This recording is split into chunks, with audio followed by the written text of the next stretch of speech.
what I appreciate most about Tony is that I appreciate you, Tony. I really do.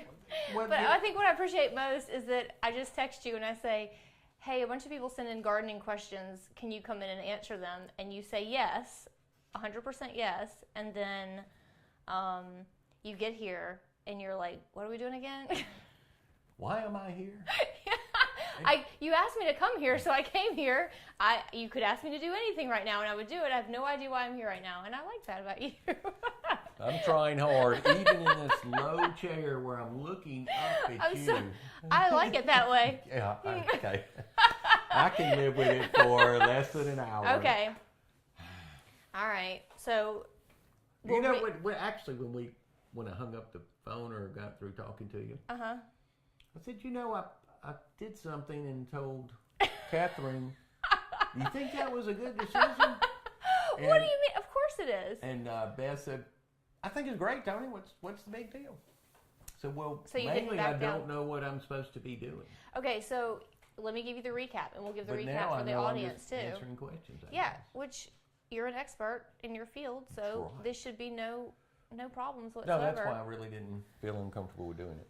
Okay, so just the same camera deal again. That always makes. I know we've got two cameras. We've got the Instagram live camera, which is my phone, and then we've got the stable camera, which is going to do the.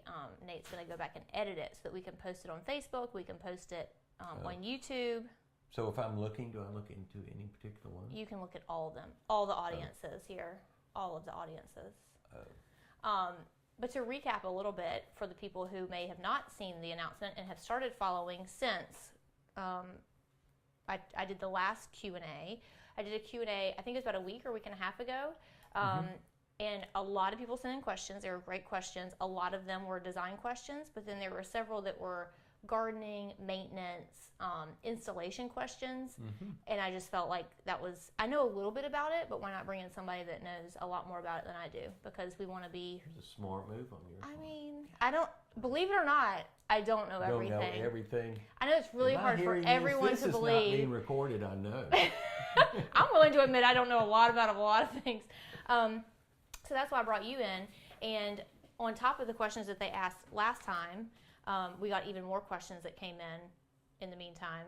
Oh, okay. And then even one this morning. So, and then we may get some, if you guys have questions while we're recording this, you can also ask them, and Nate will throw them at me and Tony. Really, they're for you, but I'm just here to, I guess, I'm going to be the MC. I'm just going to ask you the questions. Okay. I'll be the interviewer. So I will hear, or Nate hears these questions as they come in? People can type them in to Instagram, and he can read them, because he knows how to read. That's so sweet. He's multitasking over there. Look, he also has a phone on the ground. There's so many things happening in this room right now. All right, so Tony, first question. At least there is no plaster falling from the ceiling or That's an upgrade from the last house. Okay. This is probably, well, this is not the most. Looks like you've already been through this room. A little bit, but see, we still have a hole in the ceiling. There's a chandelier that's going to go there. We've got recessed lighting coming in. Okay. All right, is there anybody watching? How many viewers we got?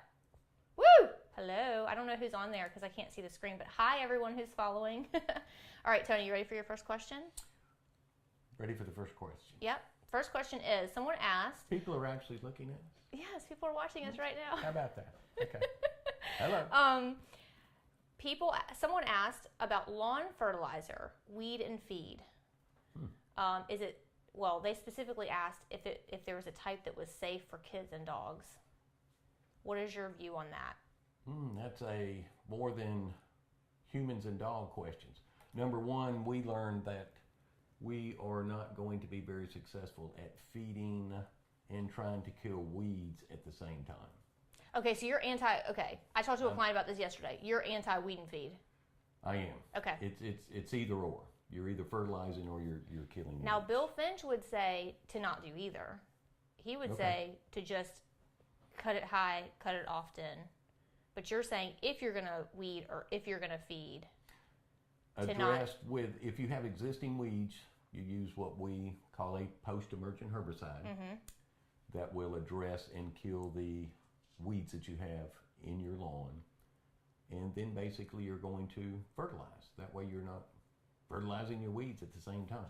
Weed and feed, for some people, some of our customers and clients have said they have had great success with it. I can't argue with that.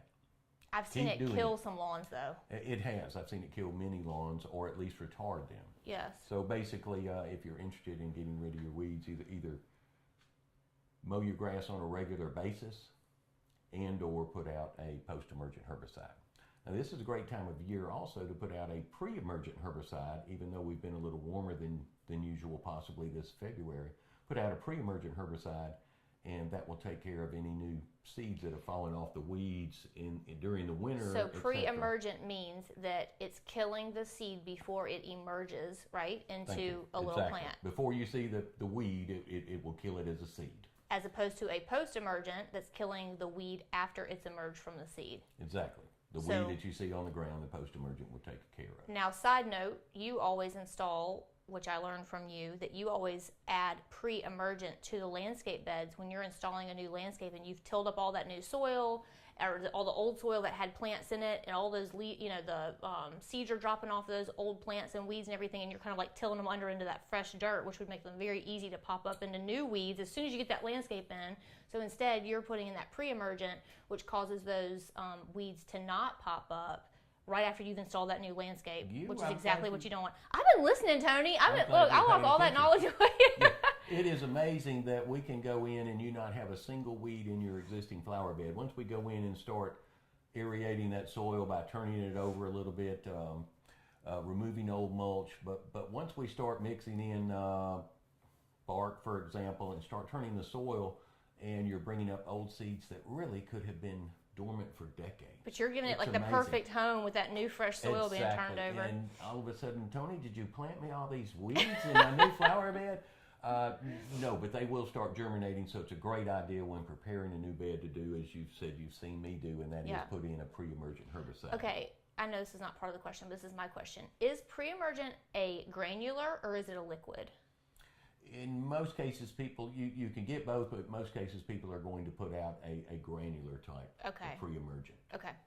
All right, so the second part of that question... All right, I did not answer all that question. I think that was dealing with fertilizer. Children and animals. People are worried about dogs and kids eating plants and fertilizers and things like that. So the specific question was about a fertilizer or a weed and feed that's safe for those two things. Now, we've already said weed and feed is not the best idea usually in most cases. You weed or you feed.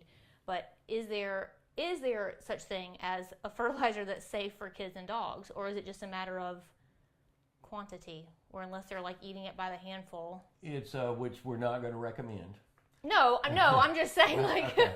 Yes, keep it stored mainly in a good safe place, in a dry place. Mm-hmm. Which is hard to do around here. We are talking about chemicals, so yes, if you're out there actually eating or licking it off the sidewalk where it spills on it, it is going to be dangerous. Is there such thing as an organic?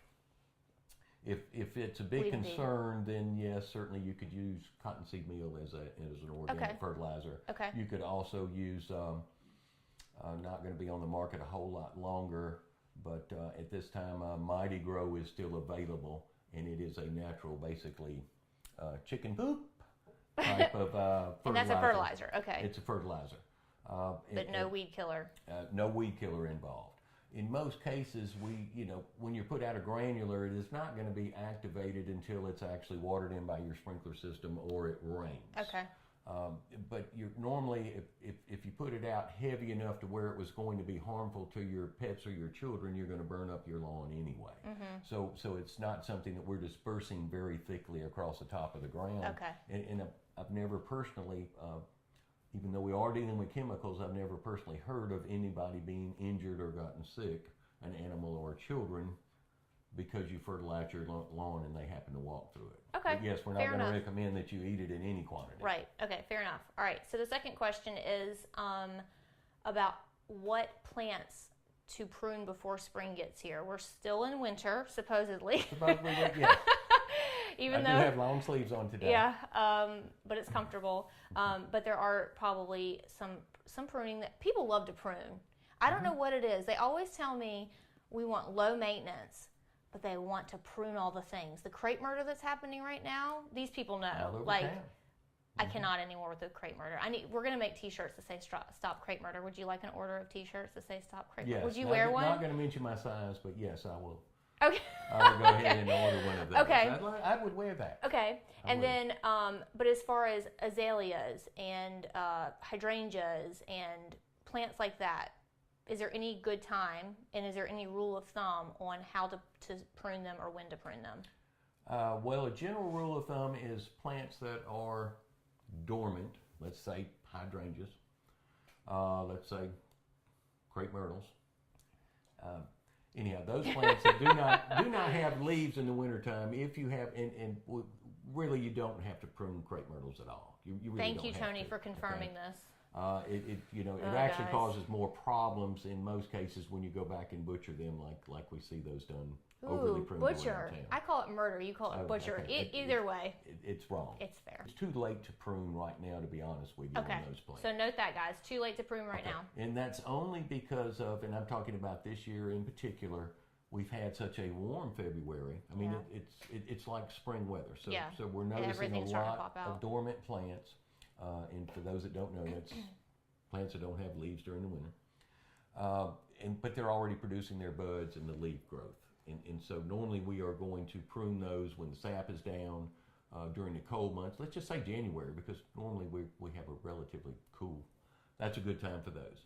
When you talk about different plants that are going to be blooming here in the spring, and again, they've already started blooming azaleas, believe it or not, they're setting their buds. I kind of keep July 4th in mind. That's the last time you want to heavily prune azaleas. They already start setting their buds for the ones that you're seeing opening right now. So basically, It's okay if you to do prune light them, pruning. if you prune them after that, you're not going to see any blooms. You in will the spring. see blooms, but you're going to see a minor number of blooms if you have heavily pruned your azaleas Okay. after, say, July. Now, things like hydrangeas, there's two different kinds. There's two different types of hydrangeas. There's the macrophylla, which is the big mop-headed blue ones, and then there's is it pentifolia? You go with the botanical names. I Anyway, deal with the kind one so you guys one's the understand. one's the big leaf hydrangea, which is the big blue pink mop heads on them, and the other ones that are more of the cone shape, which is like the oak leaf hydrangea, the limelight hydrangea, those type things. One of them blooms on the old growth, and one of them blooms on the new growth. So just like Tony was saying, depending on the type that you have, if you trim them at the wrong time, you probably won't have the best blooms because you're probably trimming off what they need to bloom. Exactly. So which one's which? Well, you're going to prune the old wood on the big mop heads, Okay. and I hope I'm right on that. I could be getting that turned exactly back. I think you're right. I think that the mop heads bloom on old wood. I think the blue Okay. ones, the mop heads bloom on old wood, and I think the limelights and the oak Limelights. leaves are all on the new wood. So you can clip those off, and they'll be okay for I think. But we're also talking about, as you mentioned, these can be pruned at different times of the year. Yes. Meaning the limelights, you could actually prune them after they've bloomed during the summer months. Yes. But I think the biggest take home on pruning in general for you guys is if a plant is in the wrong place, if it's a giant tree, shrub, and it's in front of the window of your house and you don't want it to be, nothing should be heavily trimmed ever. Nothing basically the plant should probably be moved or removed, and something else that's more size appropriate should go there. Ultimately, you'd like to plant things that you never really have to heavily prune because they were the right plant in the right place the first time, right? Exactly, and in many cases, you're going to find the problem with homeowners that have purchased brand new houses, and the contractors doing the landscaping. And I'm not talking about all contractors. You're going to generalize here. But generally speaking, you can buy the wrong plant in a much bigger size, and that's why that sells a brand new home. Right. If you bought a 3-gallon plant of a Satsuki azalea, it's going to be much smaller than a 3-gallon plant of a ligustrum. Right. But they can get a bigger plant put in for less price. They go to the And nursery and so they many just times you find the wrong plant. Right. They basically put in the maximum size for the least amount of money. It doesn't matter if they can sell the house in the next couple of months, you'll never know that happened. So. But the homeowner will be faced with that situation. They can't see out their window, etc., with it within a matter of 5 years. Right. What's your favorite I guess I shouldn't say don't remember favorite. any favorites. Any plants or flowers or shrubs that are deer resistant. Actually, Let me give you your notes on actually that. do. It's not hard. As I said, this was going to be a short answer. Okay. There is a list of those plants. A hungry deer is going to eat. Build a fence. I like that. I like that solution. But it's got to be a tall fence. A hungry deer is going to eat basically anything. Yeah.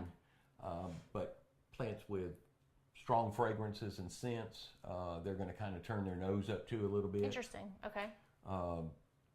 Other plants, salvias, lavender.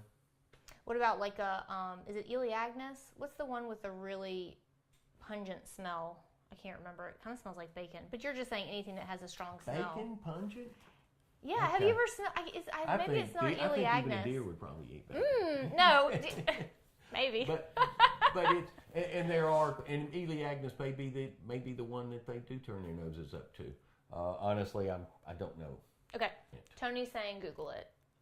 Google it. Sorry, I don't have that immediate His answer official for you. position is Google it. All right. Or build that tall fence. Or build a fence. All right. So the next question is, which this is my favorite of all of them, I think. This person's new home flower beds are overrun with jasmine. How do you get rid of it? My gosh, how many times have we tackled this is like problem?